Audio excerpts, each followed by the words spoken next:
Viewer discretion is strongly advised. The courtroom air was thick with tension. Diddy sat motionless at the defense table, eyes lowered, as though he could block out the collapse unfolding around him. The trial had already been disastrous, but what happened on the fifth day turned the entire case upside down. No one was ready for 50 Cent to appear, and no one could have predicted what he would say. When he entered, everything shifted. Cameras snapped. Murmurs spread. Diddy's carefully maintained poise fell away. For years, 50 Cent had been one of the only stars openly critical of Diddy. He wasn't just lobbing jabs online anymore. He was walking into the courtroom, standing in solidarity with Cassie. He didn't speak at first. He just sat in the back, arms crossed, sunglasses on, eyes locked on Diddy. The prosecution exchanged glances. The defense looked visibly shaken. One of Diddy's attorneys urgently whispered to him, but Diddy was frozen, staring at 50 like a man seeing a ghost from a life he thought he'd buried. The judge gave 50 Cent a slight nod, then resumed the session. But the courtroom wasn't the same.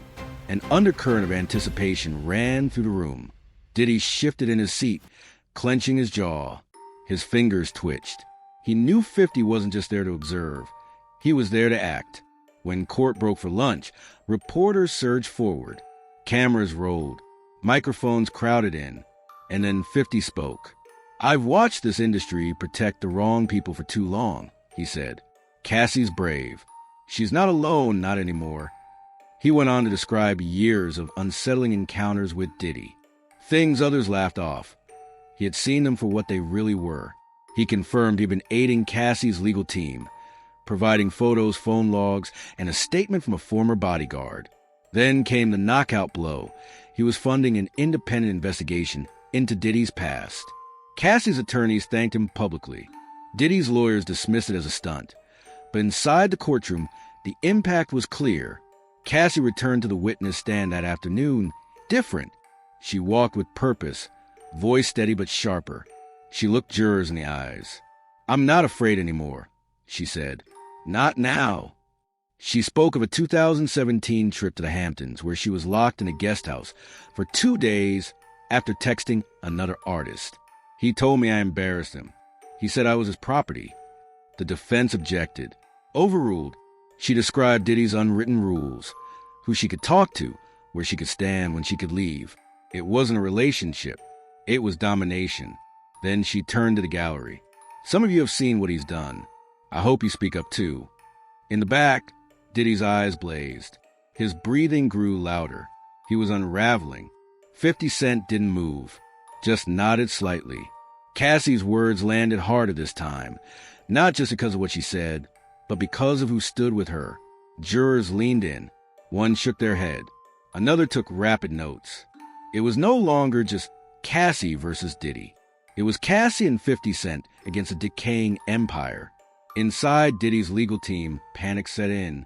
Their strategy, polished, firm, began to fracture.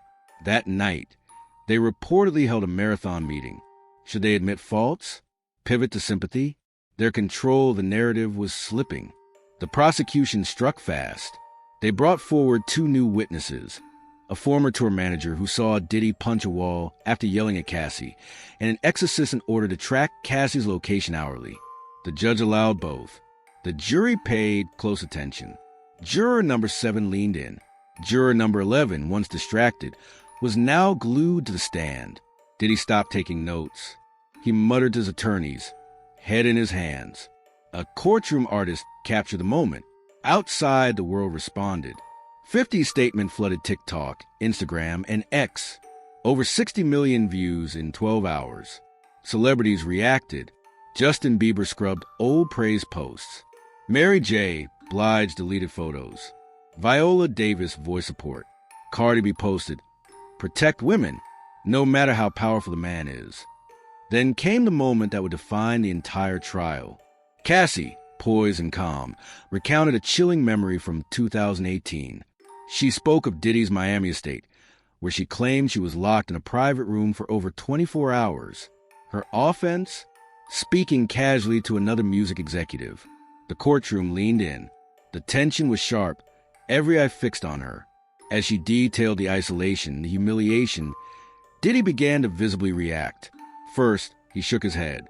Then he muttered to his attorney. His leg began bouncing under the table. The words Cassie was saying hit a nerve he couldn't suppress.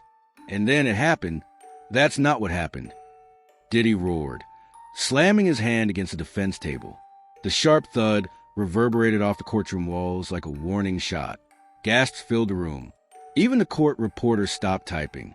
Judge Harmon slammed her gavel. Mr. Combs, this is your only warning. But Diddy wasn't looking at the judge. He wasn't even looking at Cassie.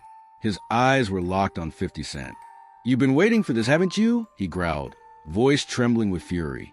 You'll regret it. Instantly, courtroom security moved in. One officer positioned behind Diddy's chair. Another stood at the aisle, ready to intervene. But 50 Cent? He didn't move. He didn't blink. He leaned back in his seat, crossed his leg, and stared. Not a word. Not a smirk. Just the stillness of someone who knew they'd already won. Cassie, undeterred, resumed her testimony. Her voice didn't waver. She kept speaking, exposing more details, naming more patterns. And in that moment, she didn't just reclaim her narrative, she dominated the courtroom. Judge Harmon didn't call a recess. She let the silence linger. She stared directly at Diddy. Control yourself, or I will. Everyone in the room understood the shift that had just taken place. This wasn't a celebrity court appearance anymore. It was a public unmasking. For decades, Diddy had been a man in control of his image, of his empire, of the silence surrounding him. But in that moment, none of it held. It was the moment the courtroom saw Diddy for what he'd become. Not a mogul, not a media kingmaker, but a man rattled to his core by the truth he could no longer contain. And across from him sat 50 Cent, the disruptor, the figure who had pierced a wall of silence.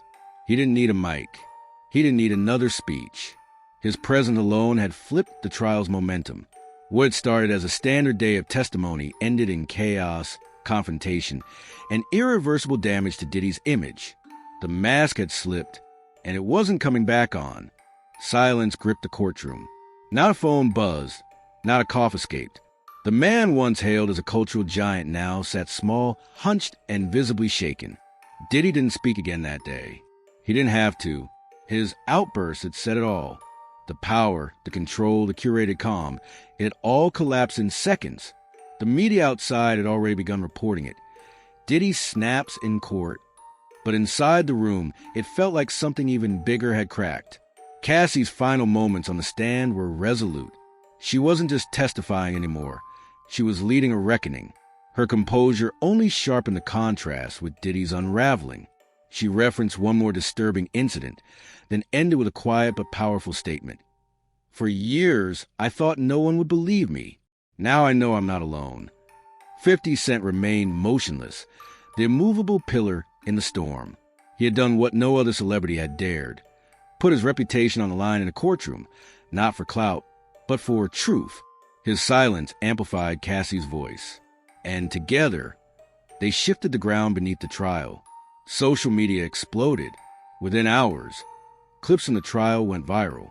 Videos of 50's cold stare, Cassie's firm tone, Diddy's furious outburst. It was everywhere.